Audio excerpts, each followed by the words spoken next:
Well, let's bring in our business editor, Charles Pellegrin, now for some perspective on that summit. Trade obviously high on the agenda, but notably discussions around China's electric vehicle exports to Europe. That's right. That's one of the points of tension in the relationship between Brussels and Beijing. The EU has enforced tariffs on China's electric vehicles entering the common market after a probe concluding the Chinese manufacturers benefited from an unfair advantage because of state subsidies. That was made permanent for 5 years back at the end of 2024. Well, one such company is Zeekr, which is part of the wider Chinese Geely group. Since 2021, they've delivered hundreds of thousands of vehicles, and they are expanding their presence in Europe. Let's speak with their acting Europe CEO, Lothar Schuppe, joining us live from London. Thank you so much for being with us on France 24. So, as the representative of a Chinese EV maker with a presence in Europe, I'm just wondering if we currently have Mr. Schuppe on the line or not. There you are. Okay, so basically, what are you hoping for from this meeting between European and Chinese leaders? First of all, I have to say we are a very clear supporter of free trade. So our clear statement is we are opposing against the tariffs, because what we believe is that tariffs only will have a negative impact for the consumer, and that doesn't help at all. So what I think for Europe and for us would help to really find here agreements going forward. However, we are very much convinced and committed in Europe. We have established an R&D investment here with the technology center. We have a global design based in Sweden. So our commitment goes beyond that discussion, and we will expand, and having launched already 3 models in Europe and doing that further. How do you explain the fact that Chinese brands like yours have managed to increase their market share for electric vehicles in Europe in spite of these tariffs? How do you expect that to keep happening? Yeah, we have just commissioned recent days a survey where we have a lot of learnings out of that. And we see that the mindset of the European customer is shifting fast.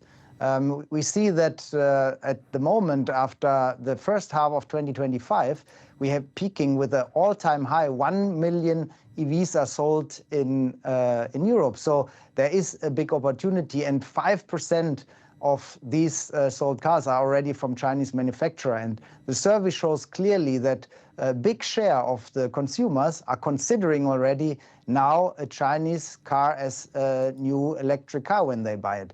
And that's simply because we see that our technology and our product features and performance is above the conventional and traditional manufacturers which we compare here in Europe.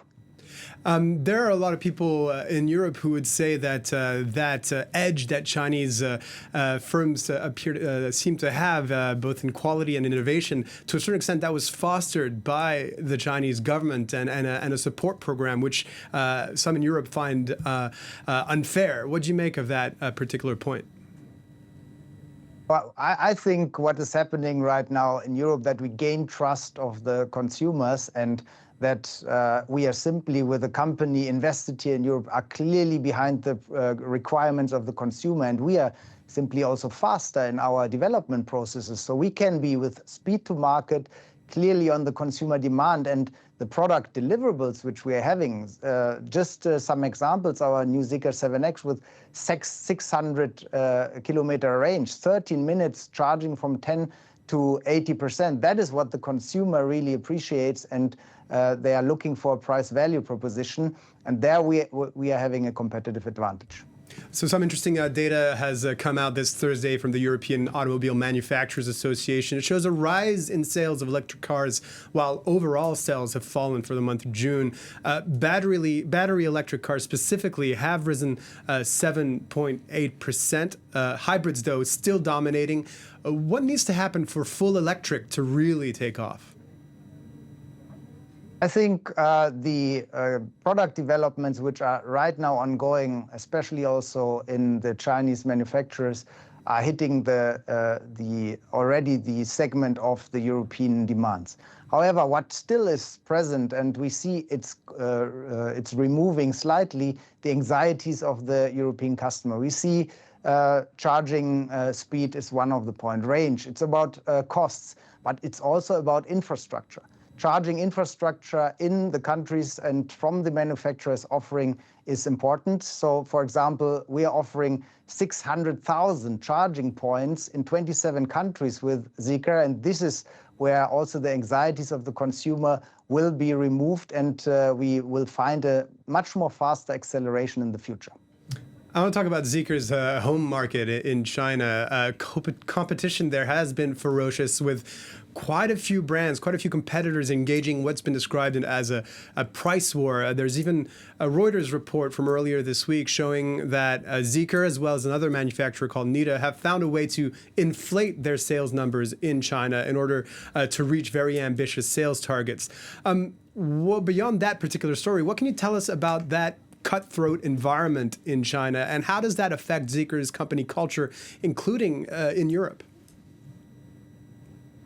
I have seen that coverage, and I think our Chinese colleagues have clearly reacted on that, they are not into 0-kilometer used car sales.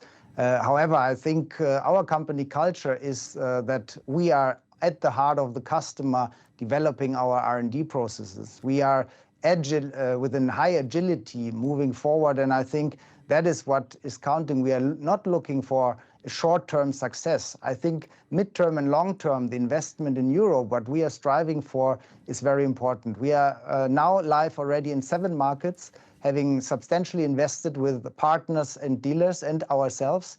And we are now continuing our expansion in the big markets like Germany and also France, obviously, where we will see soon our Zeekr products in these markets. Lothar Schuppe, you are acting CEO of Zeekr Europe. Thank you so much for sharing your insights on France 24. There you have it, Karis. Interesting perspective on that issue of the Chinese electric vehicle imports to Europe. Indeed. Thank you very much, Charles Pellegrin, for that.